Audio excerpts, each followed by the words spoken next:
Okay, so good evening, friends. I know there are some of us who are joining online, so welcome. And it feels like, our evenings, just like last week, are very informal. We'll share a little bit and open up and have an opportunity for anybody else who wants to share.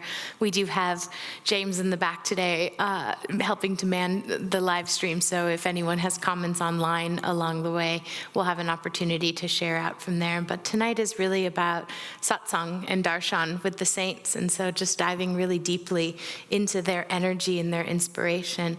Tonight we get to speak about Anandamayi Ma, and I've had the great privilege of spending the last week just reading about her, just like I did for you last week.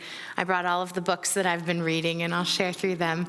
What's fun about this is that some of them are books from our path. So we have Visits to the Saints of India by Swami Kriyananda, where he recounts his experience there with Anandamayi Ma, as well as, of course, the chapter in Autobiography of a Yogi, where you have these two brother and sister souls just falling in love with each other and feeling the grace of Divine Mother. And so tonight, as we begin to tune into Anandamayi Ma and to her energy, I think it feels right to start with a prayer and to ask her to be with us. So let's pray together.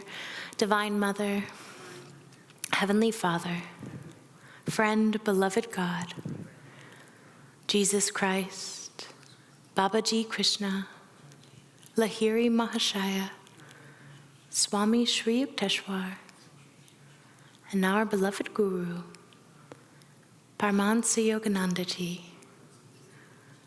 Dearest Ma, bliss-permeated Mother, be with us this evening.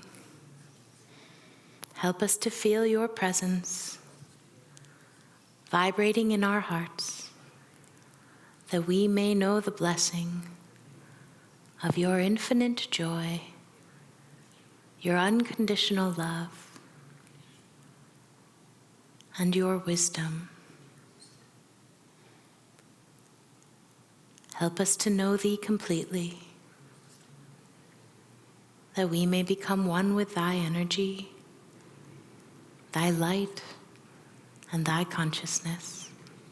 Om. Peace. Amen. Tonight we're going to start with the chant, Blue Lotus Feet. Engrossed is the bee of my mind on the blue lotus feet of my Divine Mother. And Swami Kriyananda tells the story that when he went to visit Anandamayi Ma in her ashram on his first trip to India, when he was still a monk in Self-Realization Fellowship, he chanted a few different songs to her, and he chanted this song, Blue Lotus Feet, and she fell in love with it immediately. And the next day they went back to see her again, and when they had the audience with her, she requested this chant again and then again, and finally after the third or fourth time that she requested the chant, she said, even through its repetition, it never loses its charm. And so let's tune into the joy of that and singing to Divine Mother, and singing to Divine Mother with that energy and that bhav of Anandamayi Ma.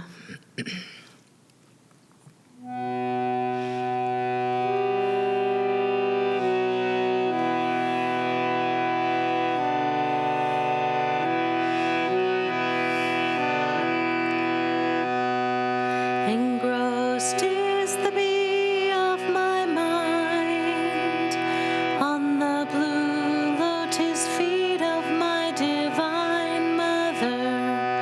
Engrossed is the bee of my mind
lotus feet of my divine mother. Divine mother, my divine mother. Divine mother, my divine mother. Divine mother, my divine mother. Divine mother, my divine mother. Engrossed is the bee of my mind on the blue lotus feet of my divine mother. Engrossed is the bee of my mind on the blue lotus feet of my divine mother. Divine mother, my divine mother. Divine mother, my divine mother. Divine mother, my divine mother. Divine mother, my divine mother. Divine mother, my divine mother. Divine mother, my divine mother. Divine mother, my divine mother. Divine mother, my divine mother. Engrossed is the bee of my mind on the blue lotus feet of my divine mother. Engrossed is the bee of my mind on the blue lotus feet of my divine mother. Engrossed is the bee of my mind on the blue lotus feet of my divine mother.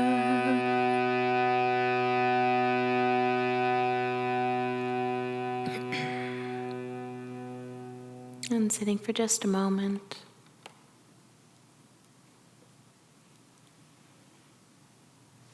Offering our gaze at the point between the eyebrows. Tuning into the deep soul call. Heart wide open to Divine Mother.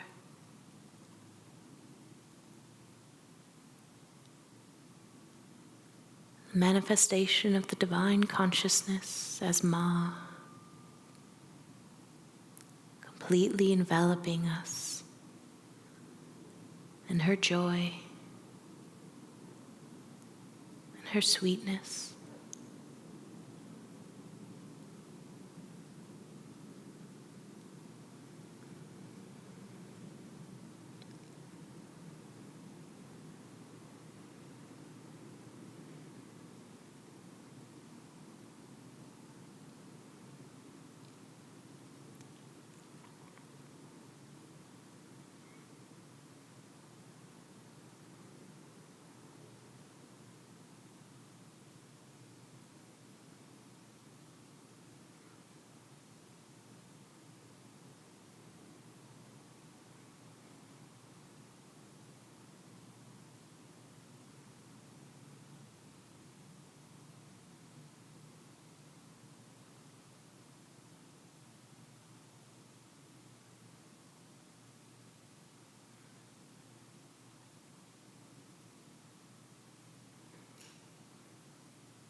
Om, peace.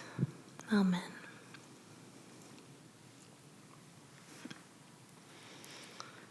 For those of you that are at home, just before we dive into the life of Anandamayi Ma, Atma Jyoti is here with us tonight, and she brought some treasures back from both from India and from about a year ago. It was just kind of in the midst of the pandemic. We had a guest visitor come to our community and offer kirtan, and he is a devotee of Anandamayi Ma. He spent many years of his life with Anandamayi Ma. His name is Swami Ananda.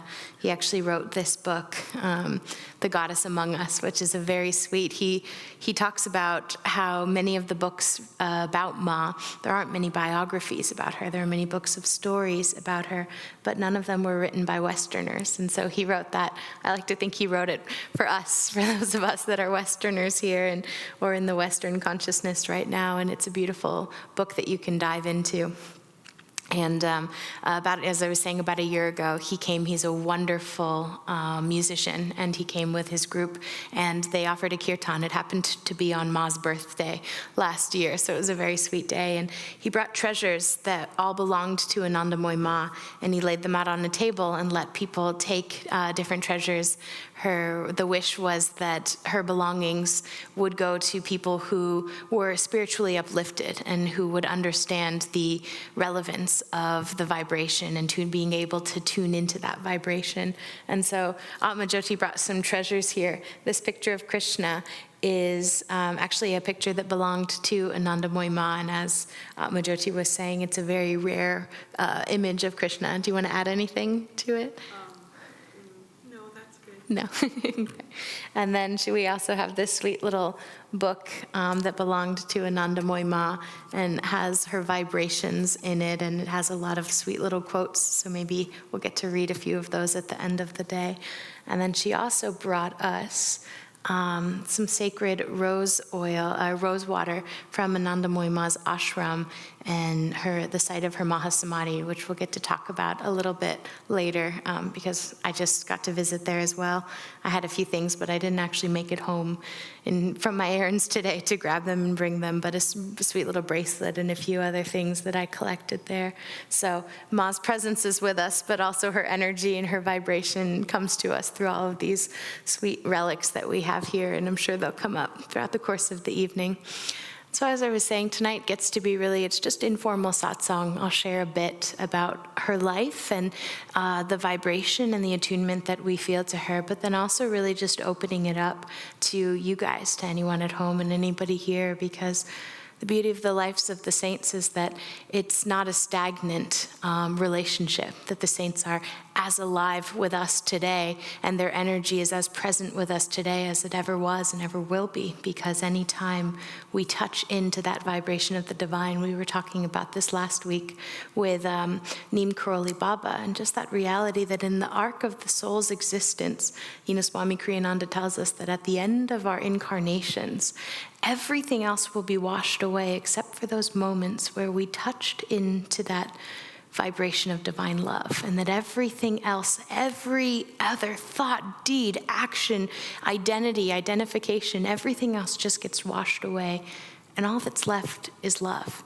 which is such a beautiful thing for us to tune into with the life of Anandamayi Ma, because this is who she was. It's what she represented. There are so many stories and sweet miracles that you can read, but I was looking at just the contrast between the miracles that we have here. A lot of them it feels very similar to the bhav of Yogananda, which of course would make sense because Yogananda had such a sweet love relationship with her. But the miracles weren't these dramatic, raising someone from the dead, healing the sick, shifting huge huge events on a mass consciousness level, that she was touching the individual, person by person. And the miracles in her life were things like tuning in to the call of a devotee. There's so many stories about how she was just very fluid, and almost at times a little bit, it would seem kind of flighty and crazed. She would be sitting down doing something and then just get up and get on a train and head somewhere, and her devotees would follow her, and then they'd find themselves at the doors of a devotee who is sick and crying or calling out for Ma, and she was always tuning into and feeling that vibration and trying to tune into that love and the call of the heart.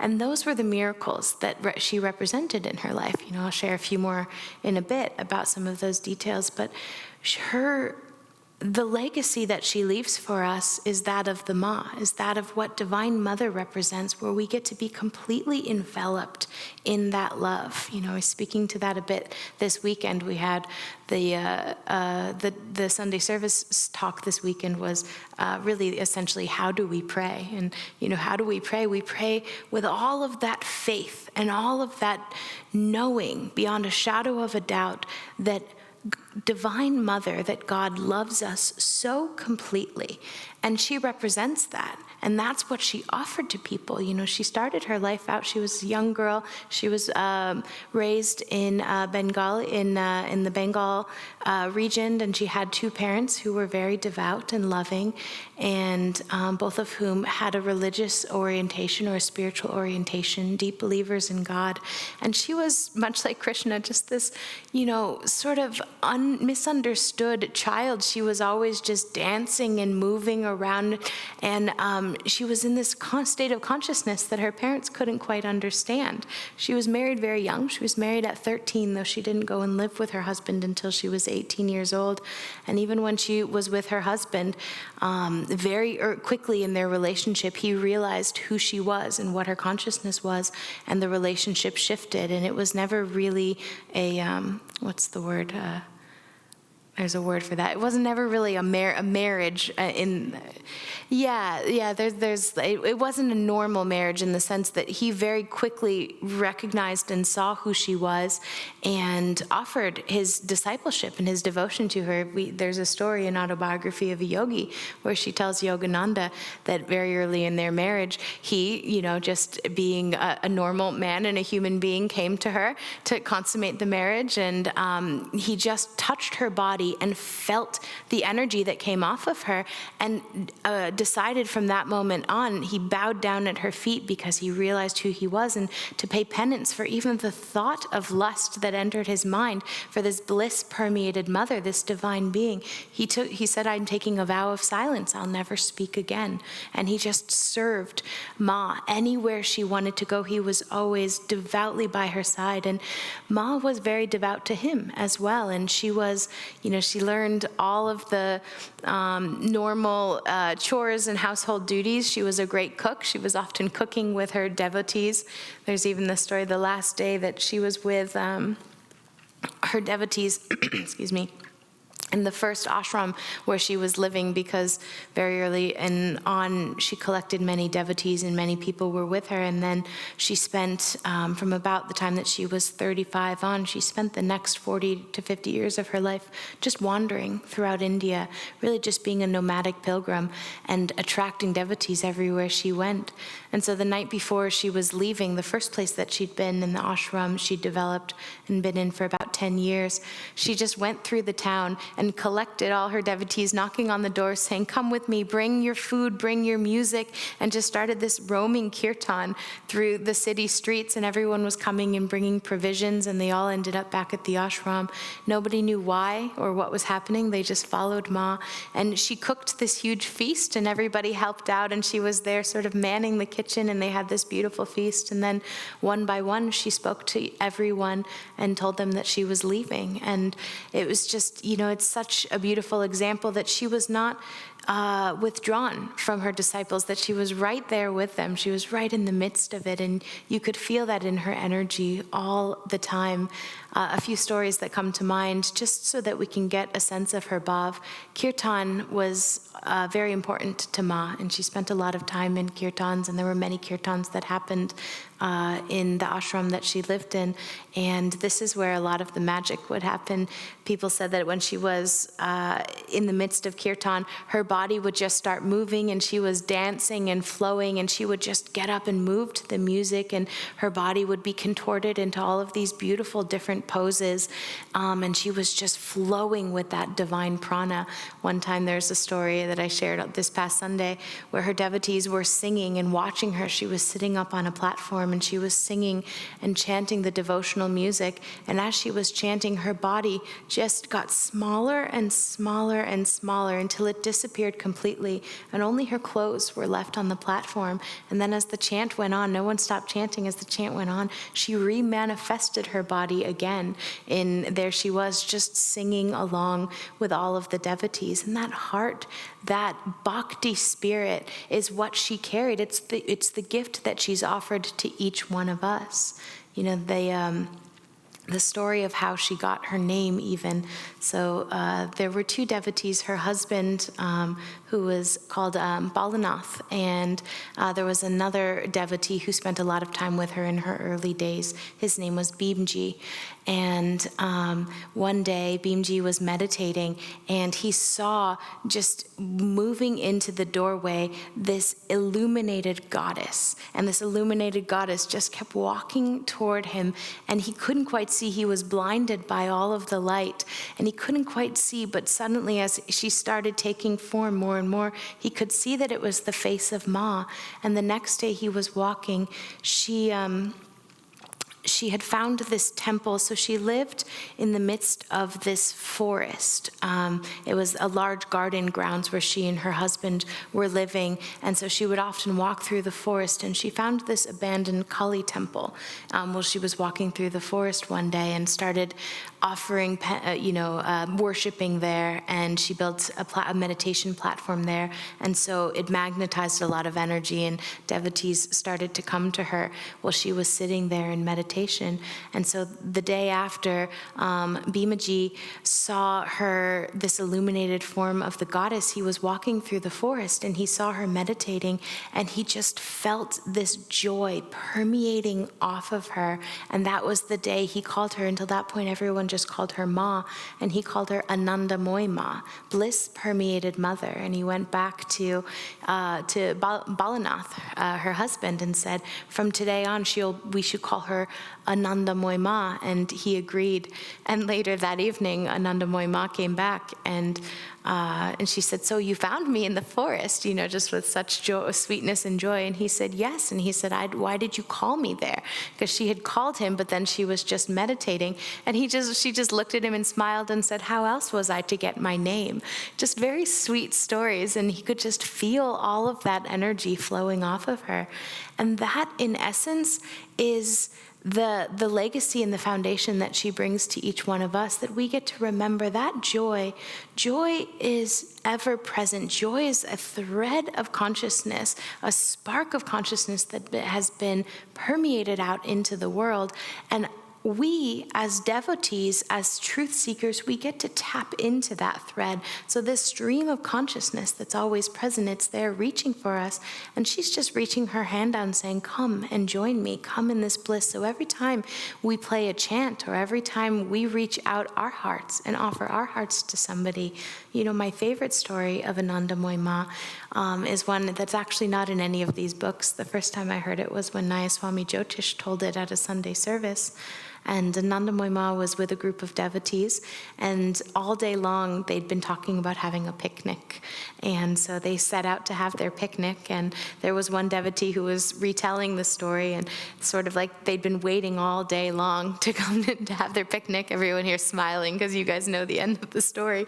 So he'd been waiting all day to have his picnic, and he was starting to get hungry by midday. And so she said, okay, let's sit down. And they lay out the whole picnic and the spread, and everything's there.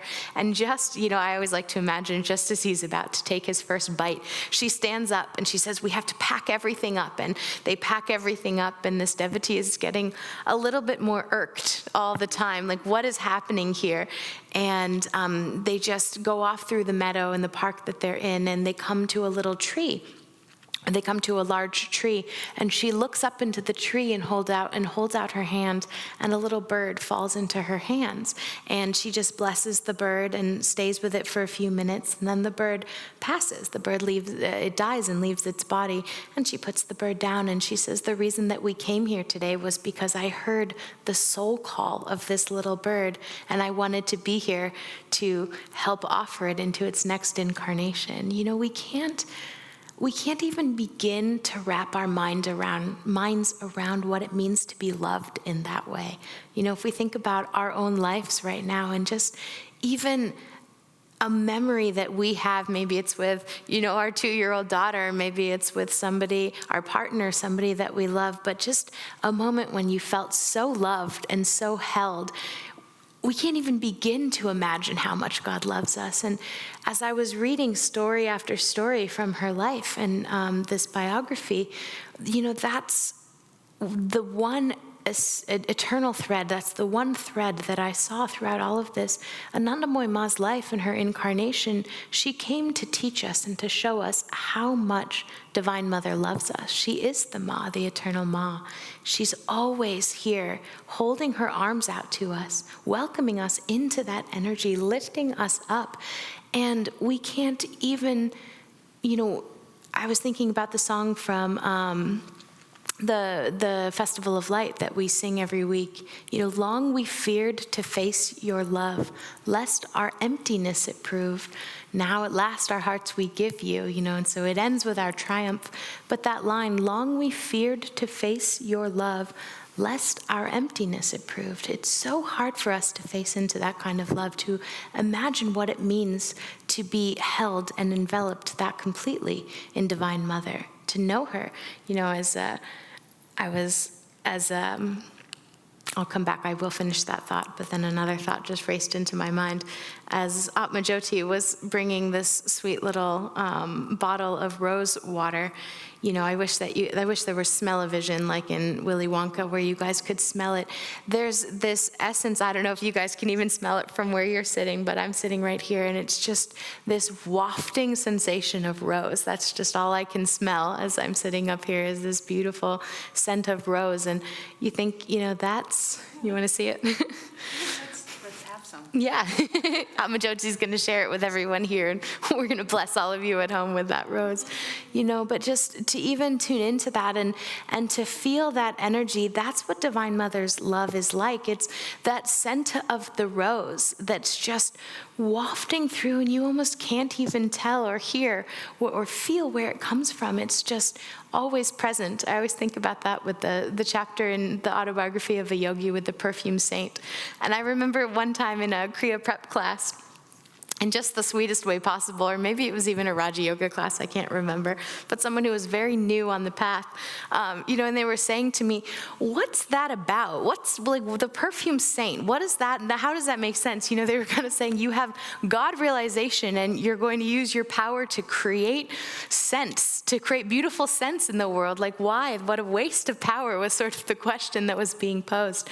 And I stopped, I had to think about it for a minute because it caught me off guard. Now it really smells like roses in here. Beautiful.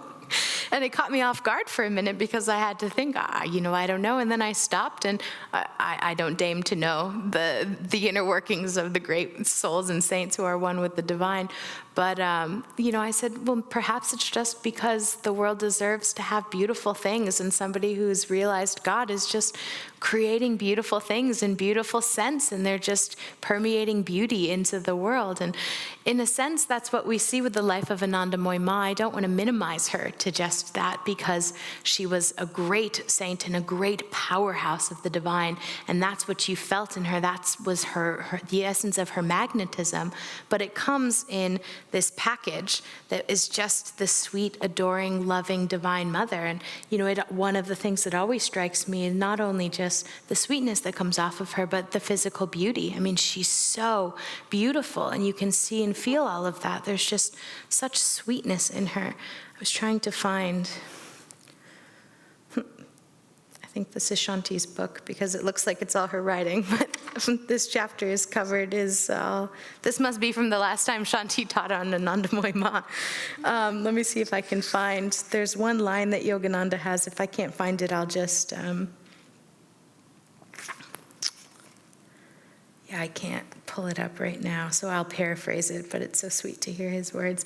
You know what I was saying? She's sweet and delicate and small, but that's not the essence of who she is. And Yogananda has that line, it has this phrase in here, I'll paraphrase it, but essentially that's what he says, like, she comes in a small package, small frame, petite, sweet, tiny, thin, and, just a really small physical power, physical being, but that is in direct contrast to her spiritual magnetism. magnetism. So again, it's just the contrast of the two. So I don't want to just end with that sweetness and the delicacy of that, but to really tune into and tap into the reality that the magnetism and the power of love is what we're tuning into, right? That she was the bliss-permeated mother. And what is bliss if not love? Everything will end in bliss, and everything will end in love. That these two words, in essence, are synonymous with one another. God's love is bliss. It is the experience of divine bliss. And that the power and the magnetism of that is what she carries forward for each one of us. It's what we see in every aspect of her. And we don't often get examples of that through the nurturing and through the love of the mother. Often the saints are presented to us through the warrior, through the challenge, through the struggle, particularly Catholic saints. The Catholics make it hard. There's very few saints that haven't had to really fight and sacrifice and martyr themselves. I think Mother Teresa is one of the few examples we have of a modern day martyr, and even in that sense, I suppose someone could say she martyred herself. But it was, if you read any of the books about her, any of her life story, it's not martyrdom at all, that it wasn't sacrifice because she was serving the divine. And so we see this example, Anandamayi Ma is such a unique example to us because there was nothing but joy and bliss from the very beginning of her life. But that is running parallel with, in fact, that was actually infused by the spiritual power and magnetism. There's a chapter in this book, The Goddess Among Us, that talks about, it's titled The Great Initiation. And it talks about how one evening she goes into meditation and she spends the entire day, hours and hours, it might have even been a full 24 hours, in a very deep state of meditation. And she comes out of that and she tells her close devotees on the other end that she has gone through initiation in not only in the Hindu practices of her family's particular faith, but initiation of all practices in all religions.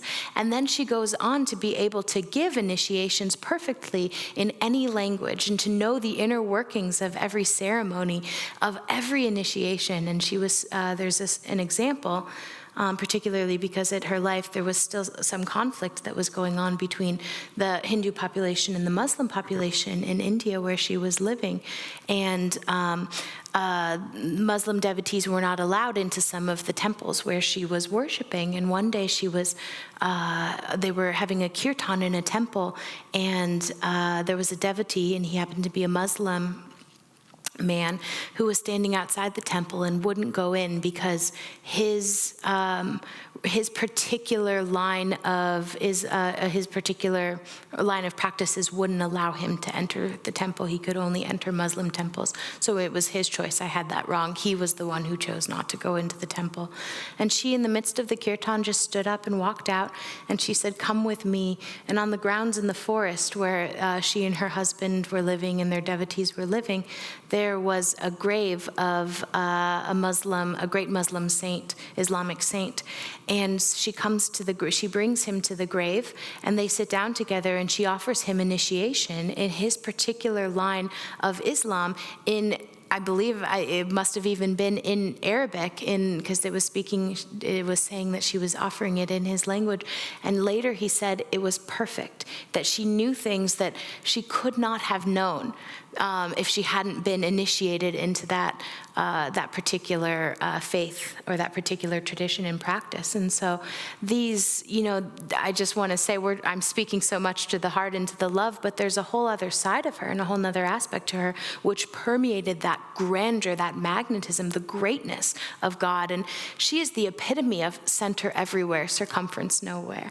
Not only in the fact that from a very young age, she just left everything and started wandering nomadically around India, just calling out for her devotees and finding them and attracting them by the hundreds. And so she was living that nomadic life. And there's a very sweet story. Swami Kriyananda, when he meets her, he says, she asks him where he's staying, and he says he's staying in Calcutta for a few more days or weeks, and then he had to go back to, he says, his words to her was, then we're going back to our ashram in America. And she says, oh, your ashram? And she teases him a little bit, and he says, well, not my ashram. He says, the body is the ashram because it's where I sit to meditate. And she goes, no, not your body, because your body will be discarded. She says, ashram is a state of consciousness. Ashram is everywhere. I have no ashram. She says, my ashram is everywhere. My home is everywhere. She really embodied that quality of center everywhere, circumference nowhere. And even in Yogananda, again, maybe that's the line that was underlined. Let me see if this is it really quickly. When she's speaking with Yogananda and they're meeting,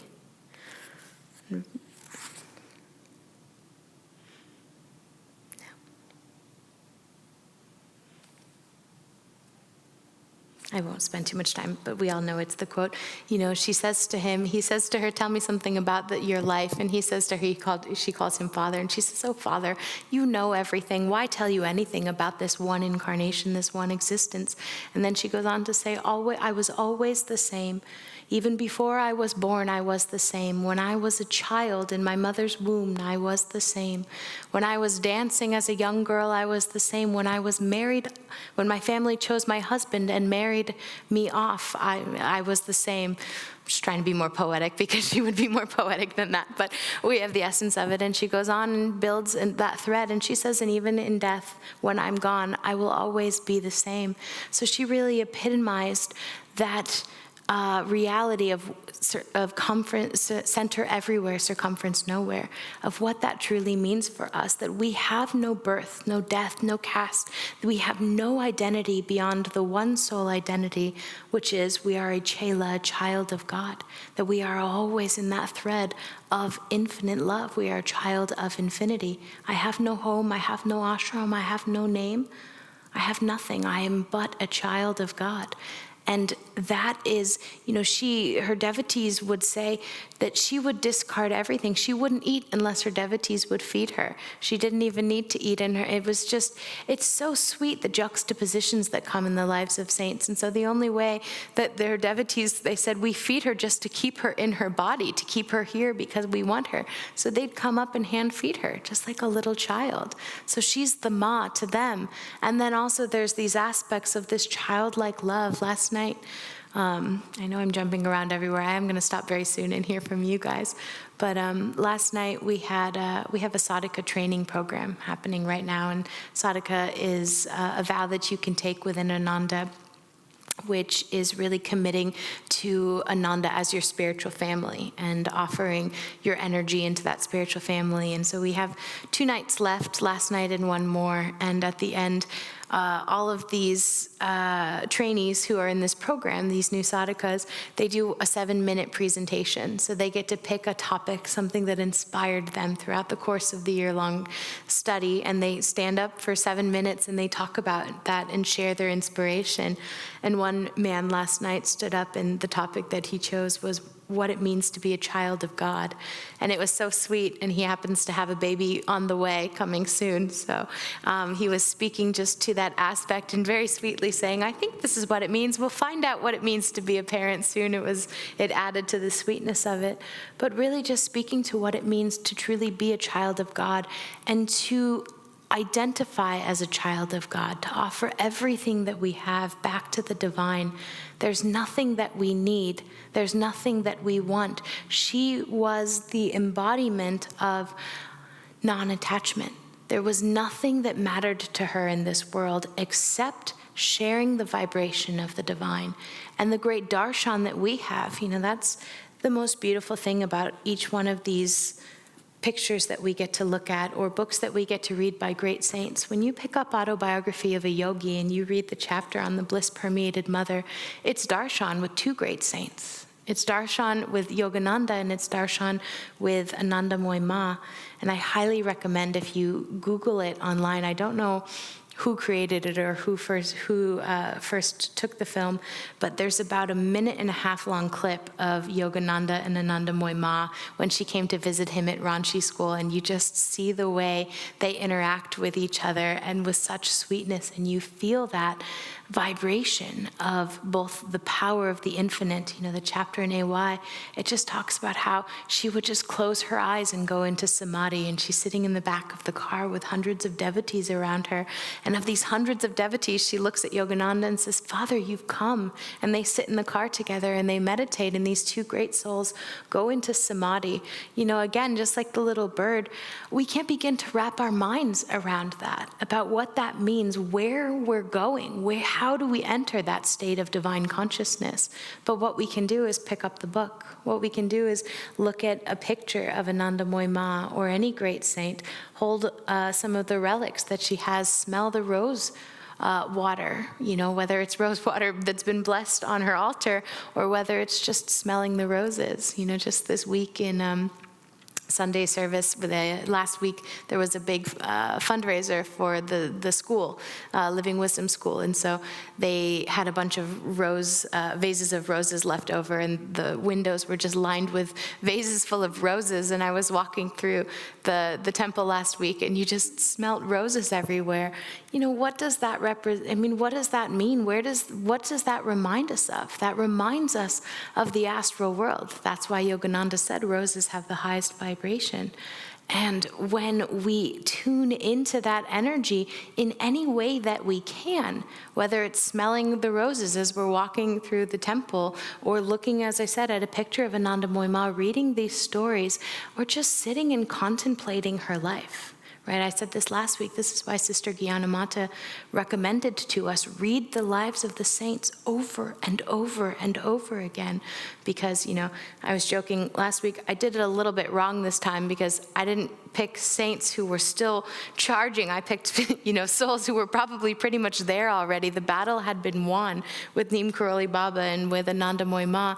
But why should we have darshan with the saints? Because they represent for us that journey, that spiral staircase that we are still on. We identify with the humanness that is in them and with the triumph over all delusion, the triumph over all materialism.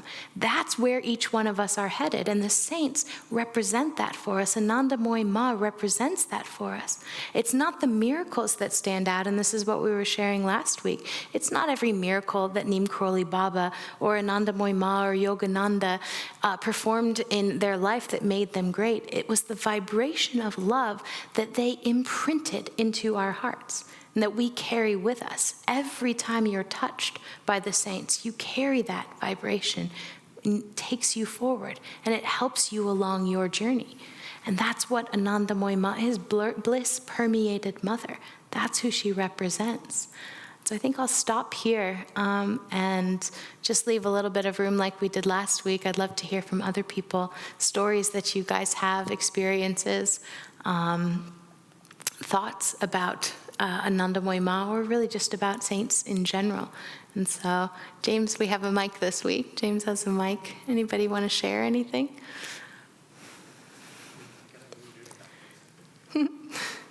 He's running back to unmute it, so.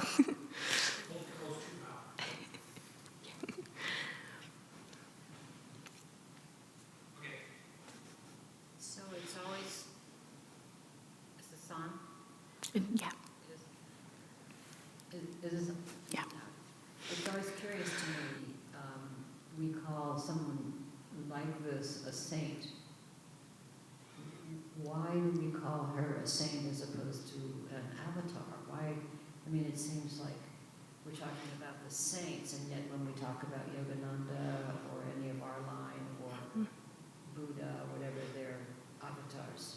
And it just seems to me as we talk about her, she is so there. Yeah. I don't know if you have an answer. It's just a curiosity. I have an unsatisfying answer, but for me, I actually agree with you. The more I spend time with her, the more that I can feel in her that there is, I don't think there was anything there but divine consciousness, but in terms of who, at least for myself, who I would call an avatar and who we would call a saint, it would go off of what Yogananda would say. And so Yogananda not making a comment one way or another doesn't mean anything, but he never, and at least from what I know, he never called her an avatar. So I think it might just be semantics. It's the same thing. I realized that with Neem Karoli Baba last week. His devotees call him an avatar. They call him an incarnation of Hanuman. The more I spent time with him and saw it, I was showing you guys pictures last week, and you feel all of that in him. But ultimately, who am I to say one way or another? So that's why it's an unsatisfactory answer. If Yogananda declared it, then I feel comfortable declaring it. Otherwise, it's above my pay grade. The other thing I wanted to say is just my experience when I was in India and we went to her ashram on the Ganges, and just so struck by the simplicity of her room, her bedroom there, and there was just something about it that was so really touching and special. And I'm sure that, that's partly the vibrations that are there, but it's also something in the experience of knowing what a truly great woman, saint, whatever we want to call her, that she was, that her life was so unimportant in those ways. Yeah. And I think that has always stuck with me. It has great meaning for our own lives in terms of what's important. Mm-hmm. Yeah. I love that you're bringing that up. It reminded me immediately of the story when Yogananda comes to visit Sri Yukteswar after being in America, and he wants to buy him a new rug or a new mat, and Sri Yukteswar keeps resisting, no, and he keeps wanting to, and I think he makes a comment something like, America's rubbing off on you a little bit, or something like that. Just, why do I need a new mat? The mat I have is perfectly fine. And it's true, I think, with the attainment of higher states of consciousness and really understanding that our oneness with the divine, things become irrelevant, Yeah, it's beautiful. It's the same thing with, Sister Gyanamata, and just, I always imagine what her room looked like when you walk in, just a bed and a table, and then, a sign, God alone. Pardon? The closet. The closet, yeah, exactly. Yeah, beautiful. What about for others? Anybody else want to share? I don't really have a story to share, but I really find it fascinating sort of when saints talk about other saints, and that's why it was so sweet what Paramhansa said about her. And also I was just reading about her a few days ago, and there's also another quote by Swami Kriyananda, who's another saint. I think his photo is also up there in the East West bookshop. And he also had some amazing things to say about her. I think he called her the shining star of Indian tradition or something like that. But when you read about her and from what you describe, and also just every material on her, her videos and stuff, it's just everything is just so overwhelmingly centered around the same theme of what she represented. It was so simple. And that's just so amazing about her. Yeah.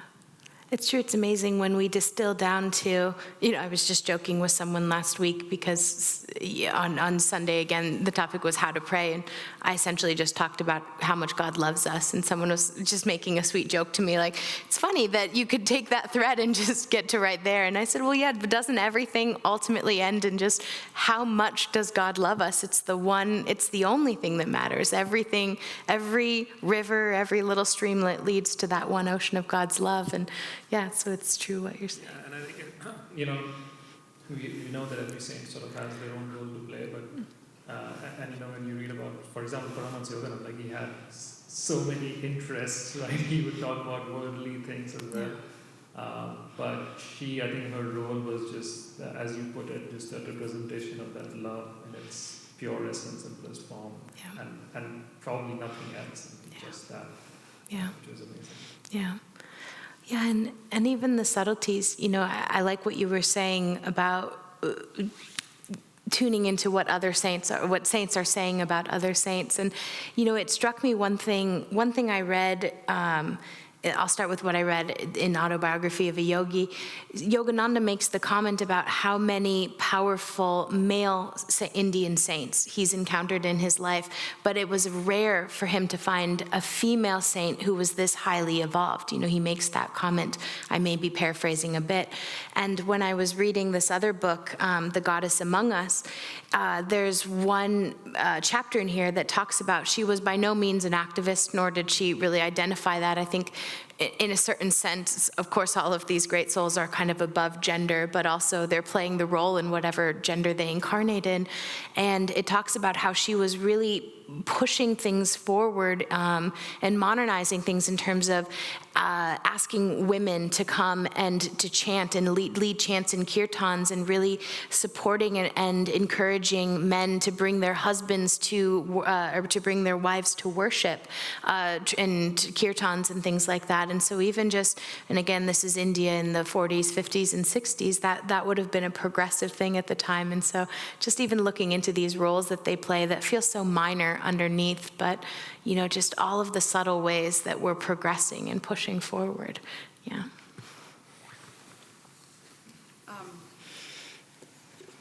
I just wanted to share a couple of her statements. Statements in here, because my view of her always was as more goddess-like and very ethereal and astral-like at all times, and very involved in kirtan and very much in another state. But this book really suggests that she was definitely giving talks and also speaking about God and speaking about life. And so, for instance, do not give in to your inclination to think about ghosts and apparitions. Rather, keep your mind solely on God's name and meditate on Him.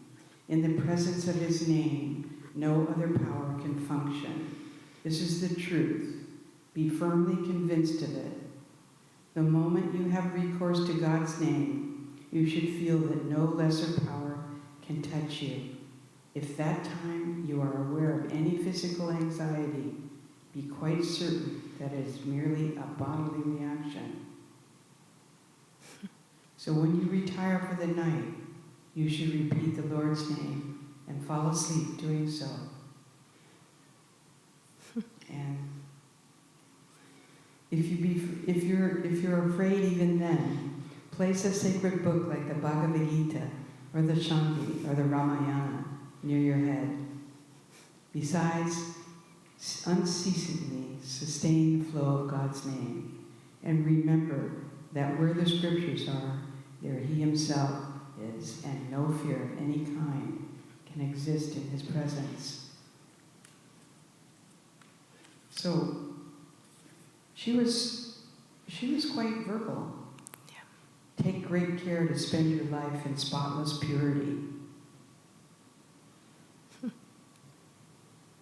Ishwara, the Lord of the world, is not a thing to be perceived by the senses or grasped by the mind, but by contemplating the divine. Peace is one. God Himself draws you towards Him. The purer, the more transparent you can make your mind, the greater will be your possibilities for spiritual progress. So it's just, on and on with really beautiful verse. Yeah. So You don't need that. Yeah. Yeah, it's true. there are, when I think about just the way that she was with her devotees, it reminds me a lot of Lahiri Mahashaya. Any problem that the teaching always was, any issue that a devotee brought to Lahiri Mahashaya, what did he say? Do more Kriya. Yeah, exactly. Everyone's saying it. And in a sense, that's what I feel from her as well. It wasn't do more Kriya, but the answer to everything was, what does it matter? Love God. Just love God. Be love. Embody love. Feel love. And the more that you live in that bhav, in that vibration, and that's what she spoke to. Oftentimes her devotees would question so much of what she was doing, just like this example of that the devotee recounts of the picnic, and why are we getting up? Why are we moving around? And she often would reply to them. I forget what the word is in Sanskrit, but the translation that she gives is mood. It starts with a K. I don't know if anybody knows it. Yes, say it louder. Kaiva, yes. And so she would say, do not limit me. Let me move. I have to move by my kaival, by my moods. And it doesn't mean moods the way we think about them, like moody. But her heart was always tuning into, where am I needed to help express divine love? Where am I needed to help embody God's love? And that's, those are all of the stories. There was one story in here where she was sitting in her ashram meditating with her devotees, and she gets up and without speaking, she just gets up and walks to the train station, and a few people follow her, and they get on a train, and they end up, and without speaking, she walks through the city of the town that they're in, goes to a hotel, doesn't address the manager or the reception area of the hotel, walks in, walks up the stairs, and knocks on the door.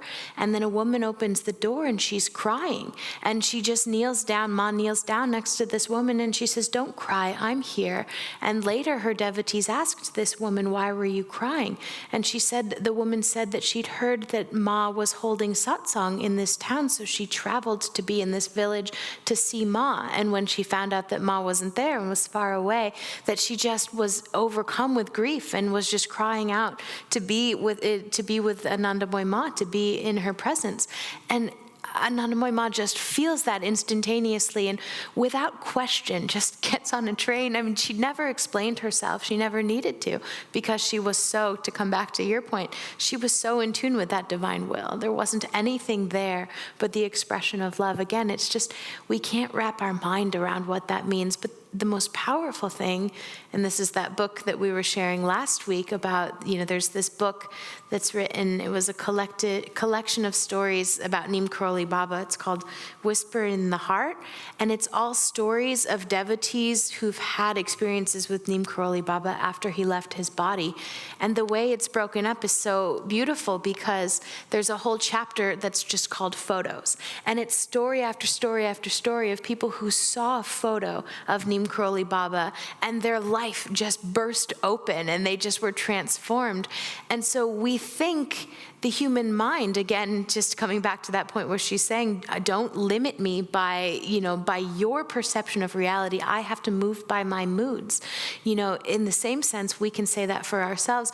Don't be limited by the fact that Anandamayi Ma is not in the body, that Yogananda is not in the body. They're speaking to us all the time. And if we're sitting on our bed crying out for Ma, what makes us for a moment think that she's not going to come and appear to us the same way that she can get on a train and appear to that devotee? And that's what I mean. The saints, they're just as alive today. This energy is just as alive today as it ever was, because when we reach that point of consciousness, that ecstatic state where we're one with the divine, there is no more limitation. In that state, it's ever present. It's the same thing. This feels tangential, but it'll circle back to it. I've had the great privilege of going on several pilgrimages in my life thus far, and we went on a pilgrimage to Italy in 2015, I think, and along the way we went to Laverna, which is the site where St. Francis, who we're going to spend 3 weeks on St. Francis in 2 more weeks. I'll share all of that in a minute. But in Laverna, it's the site where Francis receives the stigmata. And on that same trip, we also went down to a little southern Italian city called San Giovanni Rotondo. And this is where Padre Pio lived lived and worked. And Padre Pio also received the stigmata. And so the stigmata, for those of you that don't know, are the wounds of Christ. And you can walk through the church and walk up into the little attic, the choir loft, where Padre Pio was praying when he received the stigmata. And then a few years ago, in 2020, I had the great privilege to go to Israel, and you can walk up the Church of the Holy Sepulchre. You can walk up the stairs and actually put your hand in the hole in the ground where the cross was dug into the ground, and where it was, so you can put your hand right on the site where Christ was crucified. And I'm saying all of this to come back to the point that in all three of these locations, I had the exact same experience. The feeling, the energy was exactly the same. And I reflected on it later and I thought, well, of course it was, because that energy was exactly the same. Why did Padre Pio and St. Francis receive the stigmata? Because they were tuning in so deeply to the vibration of Christ that they became one with that consciousness. That's what St. Francis prays before he receives the stigmata. Let me feel all of your pain and all of your joy. And in that moment, he becomes one with that consciousness. And that consciousness is always present. That's divine consciousness. That's Christ consciousness. And the saints are always right there, hovering up above us, drawing us up into that consciousness. It's ever present, it's ever existing. And so we can tune into any of their energies at any time. We can just put a picture of Ma or put a relic of Ma on the altar, and she's right there. She's just as alive for us as she always was and always will be, as are any of the saints. You know, so it's powerful because it's twofold. We get the model of their lives, and then we also get that ever-present energy that we get to tune into, that ever-present vibration that we get to tune into. You know, it's true for the masters as well. But, you know, again, this all comes back to the question and the point that Sharmila is posing. We know the masters are here and they're putting on a play for us. You know, Mukunda's naughty and cries out for Divine Mother and runs away from, you know, from Divine Mother. And you know, he plays that role. But we always know that his consciousness was one with the divine. And the saints are representing that journey. Just look at the life of St. Francis and the awakening that he has and the triumph that he has. And again, that's why I said, to your point, it's unfair to do Neem Karoli Baba and Anandamayi Ma, because they came in exalted states. They were always the same. That consciousness was always there. But the saints are such a beautiful thing for us to study because it represents that for us. We get the model of that. We watch St. Francis shift before our eyes, give up everything for God, follow God's will unconditionally, and then we watch the triumph in the end. And it reminds us of ourselves. It's the same with Arjuna. It's the same with all great stories of every tradition, right? The ever-present devotee who's always lifting their energy up. So, any other thoughts or comments?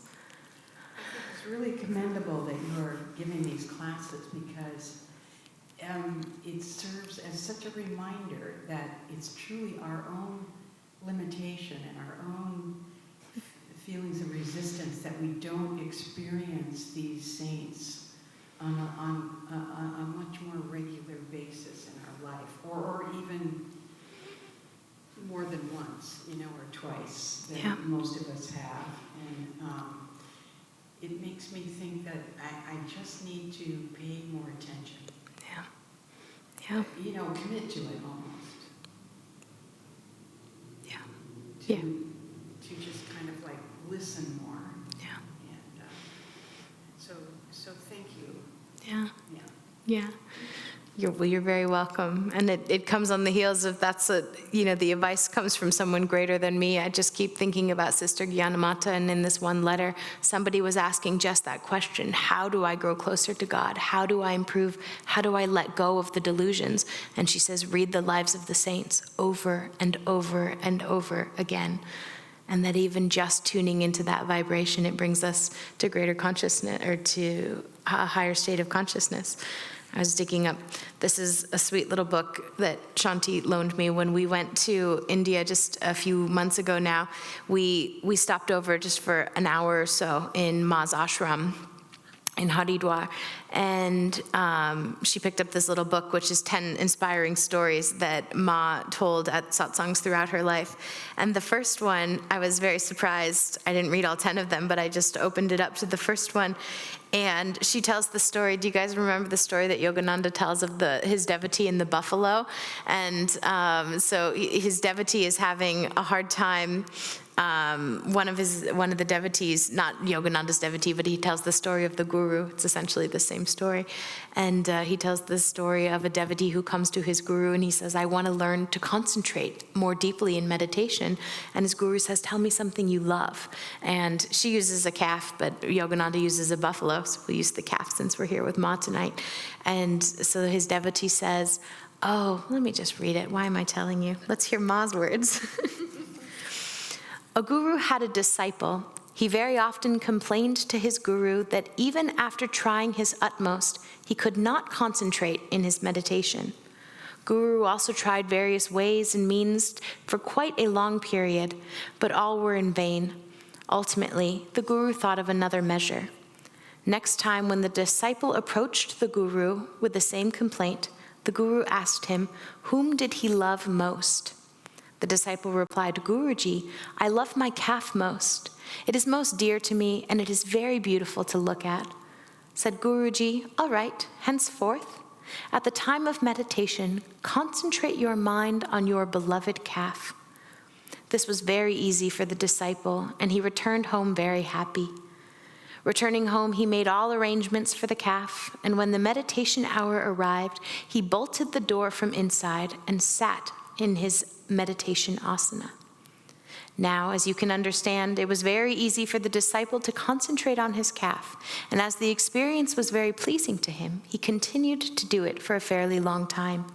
He became so much absorbed in meditation that he could not even realize how much time had elapsed.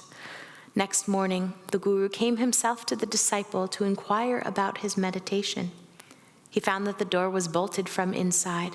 He repeatedly called to the disciple by his name, knocked on the door again and again, but there was no reply from inside. Ultimately, after much shouting, the disciple was shaken up from his meditation. At his response, the guru shouted, "Open the door, what are you doing?" The disciple replied, "Guru Deva, I'm running after my calf in the jungle. Shall I come out?" Guru said, "No, not now," and left. The next day, Guru came back again and asked the same question, "Dear child, what are you doing?" The reply came, "I'm fondling my calf. Shall I come out?" "No, not yet," replied the Guru and went back. Another day passed. The Guru came again and shouted, "Do you hear me? What are you doing?" In reply, the disciples just lowed. Oh, that's supposed to be the sound of a calf, just so you know. This time the Guru said, "Dear child, open the door and come out." The disciple left his seat and moved to the door to come out and said, "Guruji, how can I come out? My horns will get stuck in the door." The Guru caught hold of his hands and pulled him out of the room. Coming out, the disciple began to jump and move with his hands and with 2 hands and 2 legs, just like an animal. Guru immediately made him stand straight on his legs and said, "Here you are. You have now followed how to concentrate your mind and meditate." Concluding the story, Ma said, "This is how the concentration should be learnt and to attain the goal of human life." And it's so sweet. Now that I've read it, I can't remember why I was connecting into the comment that you made, but I was struck that's the story Yogananda tells with the buffalo. He tells the same thing, and I always remember it. I swear it's recorded somewhere, because I can hear Yogananda's voice saying, "I'm the buffalo," but I haven't been able to find it. I'll keep looking, because I would love to be able to hear it again. But he tells that same story of what deep concentration is, and I have no idea. I wanted to make a point about that, but I have no idea where it went. But it's just to come back to, let's see how we can wrap that up. What does Ma want to say? She doesn't want to say much. Perhaps if we concentrate on experiencing a visitation from a saint, from any of those perhaps we visited or experienced or read about, and particularly adore. Yeah. Yeah, that's right. That's what we were talking about. That would probably encourage a manifestation. Exactly. Yeah, that's right. That's exactly what we were talking about, beginning to embody the saints and beginning to just tune into them more and more and into that vibration. And it lifts us up out of our own delusions, because otherwise there's just too much for us to try and sift through, But that's what I love about that. Just pick something that you love, focus on it, go deeper and deeper into it. It should be God, no. Well, it should be. It should, but Yeah. I might Yeah. even love it more Yeah. if it was God. Yeah, that's what the saints teach us, right? To be drunk with God is the best intoxication. Beautiful. Anything else people want to share? Okay. Well, it's a little early, but we don't have to continue on, so we can just end here for the night. Thank you, guys. Just a few logistics, so you know. So next week, Shanti is going to be here, and she'll lead our last class on Saint Teresa of Avila and Saint John of the Cross. So these two souls that had this woven life, sort of like Claire and Francis. They had this life that was woven together, and so she'll speak to both of them. And then we'll take a break for the Thanksgiving holiday weekend, so we won't have class the day before Thanksgiving. But when we come back on November 30th, Shanti, Sai Ganesh, Navashan, and I will lead a 3-week series on St. Francis. So we'll spend 3 weeks with St. Francis, and we're lucky because with that we get a lot of music. Swami Kriyananda wrote a lot of music, so Navashan and Sai Ganesh will be here to help sing and tell tales, and Shanti and I will speak a bit about each of their lives. So it'll be a lovely 3-week series. So please come back next week. Shanti would love to see all of you, and I'm sure you'd all love to get to be with her. And anyone who's online, if you can come in person next week and be here with Shanti, that will be lovely. So, all right. Thank you, guys.